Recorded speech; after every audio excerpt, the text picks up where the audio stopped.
bokkul dara ak Covid-19 d'après li ñu xamle mbirum corruption la mais également ñaar ci ay député bu ñu gisee ñuy sàkku ngir ñu yëkkati seen immunité parlementaire. waaw immunité parlementaire bi de moom. loolu nag ñaari procédures yu wuute la parce que immunité parlementaire bi dafa concerner exclusivement ñoo xamante ni ay député lañ.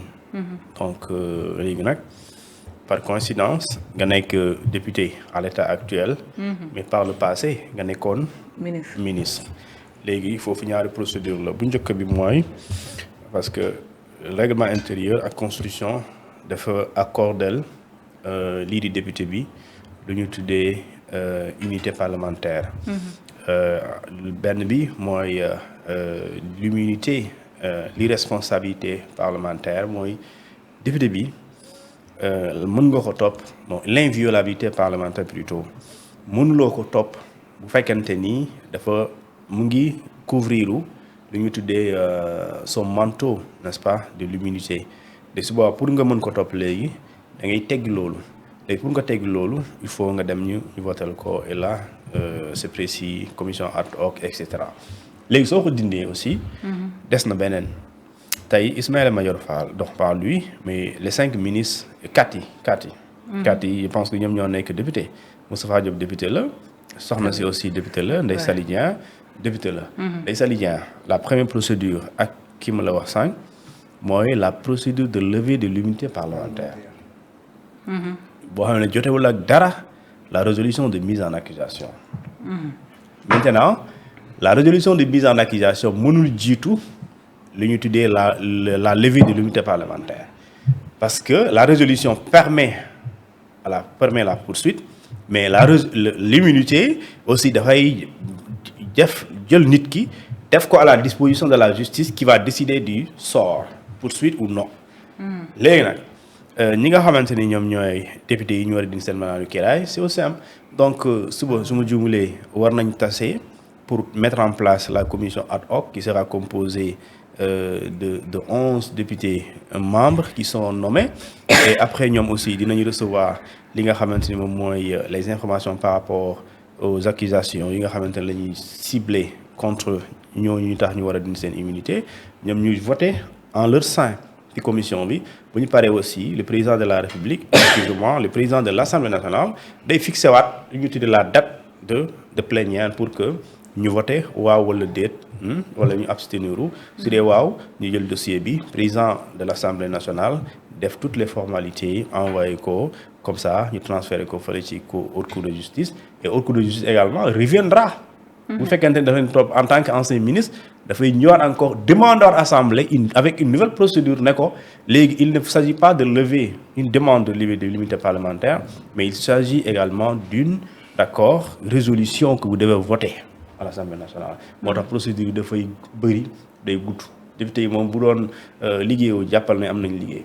d'accord mais Moustapha Diop moom immunité am yëkkati woon nañ ko ba pare. sauf que l'immunité parlementaire c'est pour une affaire précise. Pour une affaire précise c'est-à-dire que mënoo ko dindi dans le cas de Tabaski Ngom. nga ne waaw dindi woon nañ ko bu ñu koy toppaat nu bees duñ ko dindiwaat loolu amul la. Pour chaque affaire nouvelle, il y a une nouvelle procédure de levée de l'immunité parlementaire. Ça veut dire que Farba Ngom boo ko doon topp xam nga pertul mandat de député. boo ko doon topp leneen. le fait que nga dindi ko bu dugal ko kaso bi da nga koy dindiwaat d'accord da ngay ñëw dindiwaat ko parce qu'il est tout dafay am lu ñu tuddee l'inviolabilité parlementaire et quand tu lèves l'immunité parlementaire ça c'est pour une affaire maanaam bu dee midi la buñ ko dindee midi jeex na soo ko bëggee toppaat 14 heures da ngay defaat la demande de levée de l'immunité parlementaire. Donc c'est comme ça que ça noonu lay demee léegi nag procédure yu gudd la yu dul jeex léegi nag noonu ko xaar. Parce que déjà Moustapha Diop depuis quand on a levé son immunité parlementaire. Depuis quelques semaines. Bientôt 3 est-ce que gis nga lu bees ci loolu. parce que dafa am procédure administrative bu muy obéir muy topp. waaye li nga xam ne moo jëm ci kaaw Ismaïla Madior Fall mbirum corruption la ñuy wax cela montre que ni haute cour bi mun dañuy ñëw soobu ci yeneen dossiers yi nga xam ne bokkul dara ak fonds force Covid 19 bi. waaw xam nga forcément xam nga haute cour de justice waxuñ ko ne par exemple tey haute cour de justice bu ñu koy créer fonds force Covid existé wu loon. taxul xam nga mais amul existé ci lu muy njëkkee comme ni ñu jàppee woon ne peut-être ci dossier yi ci la ñu jëm ba pare. xam nga constitution daf ne. ministres yi dañoo nekk responsable de leurs actes. léegi un acte mën na nekk lu ñuy réprimer acte bi mën na nekk un acte de corruption. un acte d'enrichissement illicite. un acte de ce qu'on appelle un acte de blanchiment des capitaux, de détournement wala de soustraction wala d'escroquerie portant sur des deniers publics léegi nag même la corruption un peu mën nañ topp ministre bu fekkente ni les faits sont avérés wala jàpp nañ ne.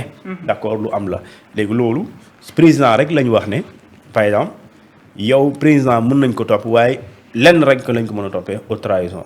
les ministres c'est pas ça les ministres dañ ne lépp loo xamante ne yoon da koo tere te biñ koy def da nga koo def bi nga nekkee ministre. jamono jooju nag loolu suñ la mën na la ci topp. quel que soit loo def.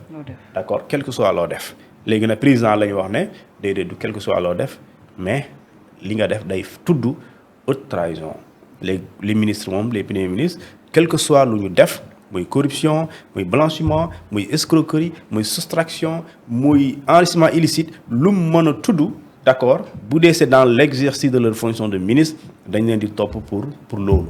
donc pour dire que le reste maintenant question de procédure la procédure nag yombul de dafa guddaay boobu noonu ba matul mën nañ ci dem ba mai bi yëpp ñu ngi ciy nekk di liggéey te du pare. quand je dis du pare mooy soo paree ci kii yaa ngi ci kii. parce que levée immunité parlementaire mënoo ñëw rek jaxase ñëw rek kaale ñu ngéntewaale xale yëpp même bis comme loolu. nga levée collectif waaw levée immunité parlementaire collectif. ku nekk ak sa yëfu bopp. di loolu de ku nekk sa yëfu bopp donc amul ngénteloo xale yi da ngay ku nekk da ngay jël yëfam tey balaa ngay comprendre loolu sax ñu lever l'immunité parlementaire benn député ci benn dossier X. dans 5 jours mu amaat beneen dossier Z da ngay ñëwaat indiwaat immunité parlementaire pour nga mën ko ci topp moo tax c'est du sérieux léegi nag li nga xamante ne ñooy assemblée nationale ñoom xam nañ ko et aussi la haute cour de justice moom mu ngi toog di xaar parce que moom mënul topp benn ministre ancien ministre lu dul danoo voter résolution bi te mënoo voter résolution bi bu dee ancien ministre boobu jamono ji député la mënoo ko voter lu dul da ngaa dindi malaanu kiiraay bi après nga dindi la résolution qui est également une autre procédure pour mettre ce mis en cause devant la haute cour de justice qui lui aussi moom tamit dafay am beneen procédure boppam. te boobu dafa gudd te boobu sax moo gën a gudd bu assemblée nationale bi. voilà c'est ça demande du temps maintenant nag yàlla ñu yàlla may fekkee. gudd na de. waaw. léegi tey liggéeyu haute cour de justice bi naka lay demee dafay mel comme pôle judiciaire financier bi dañuy topp am na ay appel am na lépp balaa ñuy yegg ci teg nit ki loxo wala ñu koy condamné. bon dafa am lu ñuy tuddee acte d'information. haute cour de justice moom loolu lay wax dafa ne le juge d'instruction, la commission d'instruction peut accomplir tous les actes d'information pour la manifestation de la vérité. Et cette vérité, d'accord, elle est judiciaire. mooy lépp loo xamante ne jàpp na ne daf ko mën a dimbale. pour mu am dëgg loolu war na ko mën a uti war na ko mën a jëli. ba pare ñu ne les actes n'est-ce pas d'information ne sont susceptibles d'aucun recours maanaam su tegee acte jéego. pour bëgg a xam dëgg mënoo contester def loolu après nga def recours. loolu na jotewul ak dara lu ñu tuddee l'arrêt parce que l'arrêt c'est après le jugement te mën nañ bañ a yegg jugement bu ñu am non-lieu comme le cas de Idrissa Seck. léegi lu ñu la wax foofu noonu dañ la ne si aujourd'hui cité nañ benn ancien ministre bu ñu demee assemblée nationale. dañuy def lu ñuy tuddee le vote de la résolution de mise en accusation suñu ko voté te loolu constitution bi dafa indi. Une condition boo xamante ni incontournable daf ne c'est la moitié des 3/5 des députés de l'Assemblée nationale maintenant si majoritairement comme 3/5 yooyu voté nañu ko la loi sur la haute cour de justice daf ne le président de l'Assemblée nationale adresse lu ñu tuddee une note jox ko le procureur général sans délai lañ ko wax sans délai il adresse la note sans délai au procureur général et ce procureur général parce que le procureur général moom moo représenté le ministère public. Et léegi si aujourd'hui ministère procureur général jot na ko loi bi aussi daf ne le procureur général accuse réception sans délai et après ñu ne 24 heures qui suivent la réception de la résolution votée le procureur général informe le président de la haute cour de justice et le président de la commission d'instruction. Et maintenant bu ñu ko kiiyee ñu ne la commission d'instruction sans délai moom tamit convoque et convoqué pour préparer li nga xamante ni moom mooy déglu les mis en cause. léegi ñu ne le mis en cause aussi il se peut que ñu absenté ñu ne même bu ñu absenté la commission d'accord dafay accomplir le devoir de trouver un avocat inscrit au barreau pour mu représenter ki nga xamante ni moom la ñu woo. léegi nag bu ñu ko woowee ñu ne durant les réunions effectivement la commission c'est-à-dire que ñi bokk ci commission d'instruction bi peuvent annoncer les mandats yu ñu prévoir pour les mis en cause. mooy mandat par exemple mandat d'arrêt mandat d'amener wala mandat de comparution. bu dee waa ji nekk fi et cetera wala bu dee mu ngi fi.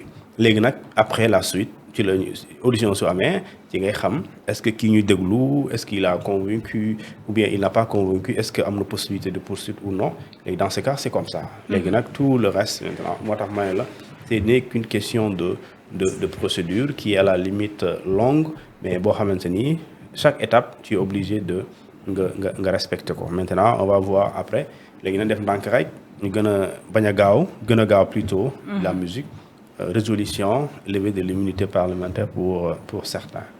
Voilà balaa ñuy génn Daouda ci dossier Covid bi dañuy ñëw ci ñi nga xam ne